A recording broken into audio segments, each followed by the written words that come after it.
കാര്യത്തെക്കുറിച്ച്? അല്ല, രണ്ടുപേരും എനിക്കറിയാവുന്നവരാണ്, രണ്ടുപേരും നമ്മളെ സുഹൃത്തുക്കളാണല്ലോ.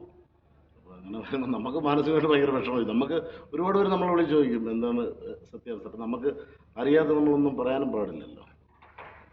എത്രയും പെട്ടെന്ന് കോംപ്രമൈസായി രണ്ടുപേരും നല്ല സൗഹൃദത്തിലാവട്ടെ എന്നാണ് ഞങ്ങളെപ്പോലുള്ള അവരുടെ സുഹൃത്തുക്കളായിട്ട് ഞങ്ങൾ ആഗ്രഹിക്കുന്നത്.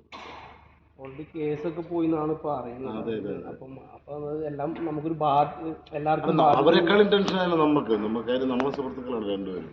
നമുക്കിത് കേൾക്കുമ്പോൾ നമുക്ക് ഭയങ്കരമായിട്ട് ഒരു വിഷമവും കാര്യങ്ങളൊക്കെ ഉണ്ട്.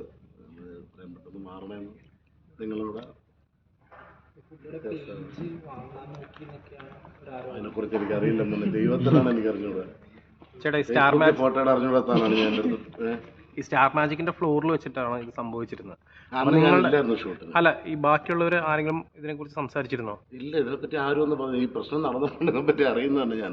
ഈ ബിനിച്ചേട്ടനെ 2 മാസത്തേക്ക് പുറത്താക്കി, സ്റ്റാർ മാജിക്കിൽ നിന്ന് പുറത്താക്കി, അങ്ങനെ കുറെ വാർത്തകൾ കേട്ടായിരുന്നു. ഞാൻ സ്റ്റാർ മാജിക്കിൽ നിന്ന് ഇപ്പം ഇറങ്ങിയിട്ട് ഏകദേശം 8 മാസത്തോളം. 8 മാസം.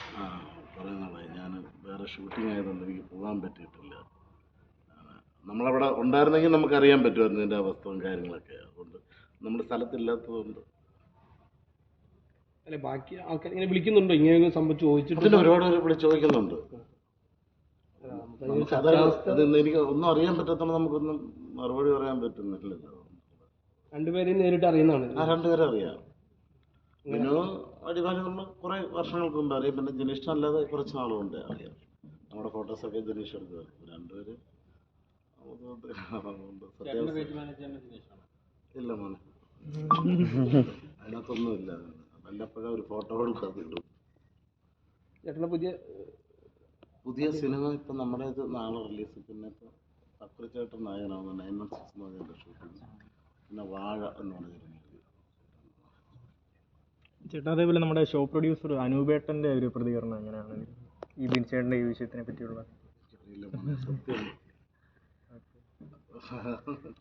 കാര്യം ഞാൻ അങ്ങോട്ട് കൂടുതൽ ഡീറ്റെയിൽ ആയിട്ട് ചോദിച്ചില്ല. അതുകൊണ്ട് ലക്ഷ്മി നക്ഷത്രയ്ക്ക് ഒരുപാട് നെഗറ്റീവ് വരുന്നുണ്ട്. പുതുച്ചേട്ടനെ വിറ്റ് ജീവിക്കുവാണെന്നുള്ള രീതിയിലൊക്കെ ഭയങ്കരമായിട്ട് സോഷ്യൽ മീഡിയയിൽ പറയുന്നത് നല്ല രീതിയിൽ. അപ്പം ഇത്തരം കമന്റുകളോടൊക്കെ എന്താണ് പറയാനുള്ളത്? കമന്റ് വായിച്ചാൽ ഞാനൊക്കെ ഇന്ന് ചാവാനുള്ള സമയം കഴിഞ്ഞു. അതുകൊണ്ട് നമ്മളിത് വാർത്തകൾ വരുന്നു, കാണുന്നു, ഇന്ന് അത്രയേ ഉള്ളൂ. ചേട്ടാ, അതേപോലെ ഇപ്പം ബിഗ് ബോസ് പുതിയ സീസൺ തുടങ്ങിയിരിക്കുകയാണ്. ഞാൻ കാണുന്നു. ആടിയോടെ അല്ല, കൊള്ളാം, രസമുണ്ട് കണ്ടുകൊണ്ടിരിക്കുക. നമ്മൾ അതിനകത്ത് നിന്നോണ്ടേ നമുക്കത് എക്സ്പീരിയൻസ് കാണുമ്പോൾ ഭയങ്കര ഇത് തോന്നും. അതായത് ഇപ്പം എനിക്ക് തോന്നുന്നു പലരും വിചാരിച്ചെങ്കിൽ അടി ഉണ്ടാക്കിയ ഫാൻസ് ഉണ്ടാവുമെന്നാണ് അതിലുള്ള പലരും വിചാരിച്ചിരിക്കുന്നത്. ഞാനൊന്നും ഒരു മനുഷ്യൻ്റെ അടി ഉണ്ടാക്കിയിട്ടില്ല, പക്ഷെ എന്നെ കൊന്ന ആൾക്കാർ അടി ഉണ്ടാക്കാത്ത. എല്ലാ ദിവസം കാണാറുണ്ടോ? അപ്പോൾ ഞാനിപ്പം ഇന്നലത്തത് ഞാൻ കണ്ടില്ല, ബാക്കി ചേർത്ത് അതിൽ ഉള്ള അറിയാവുന്ന അടുപ്പമുള്ള കുറച്ച് പേര് എനിക്കറിയാം അതിനകത്ത്. പിന്നെ നമ്മുടെ അപ്സര, പിന്നെ ചേച്ചി യമുന ചേച്ചി, പിന്നെ നമ്മുടെ ശരണ്യ, അങ്ങനെ കുറച്ച് പേര്. ബിഗ് ബോസിലേക്ക് ഒന്നുകൂടെ ഒന്ന് വിളിച്ചു കഴിഞ്ഞാൽ പോവോ ഇനി? തീർച്ചയായും, പക്ഷെ എന്നെ വിളിക്കുമല്ലോ. അല്ല അങ്ങനെ വിളിച്ചു കഴിഞ്ഞാൽ നേരത്തെ പോയ പോലെ ആയിരിക്കും, അതോ ഇനിയും പോയി 2 അടിയൊക്കെ ഉണ്ടാക്കുന്ന രീതിയിലായിരിക്കും പോവുക? അല്ല, രസമാണ് അവിടെ. അത് വേറെ എക്സ്പീരിയൻസ് ആണ്. പോയി നിന്നാലേ എൻ്റെ ഒരു ഇത് മനസ്സിലാവുള്ളൂ. ഇത് ഇന്ന് എന്നെ എടുത്ത് കൊടുക്കുമല്ലോ. ചേട്ടൻ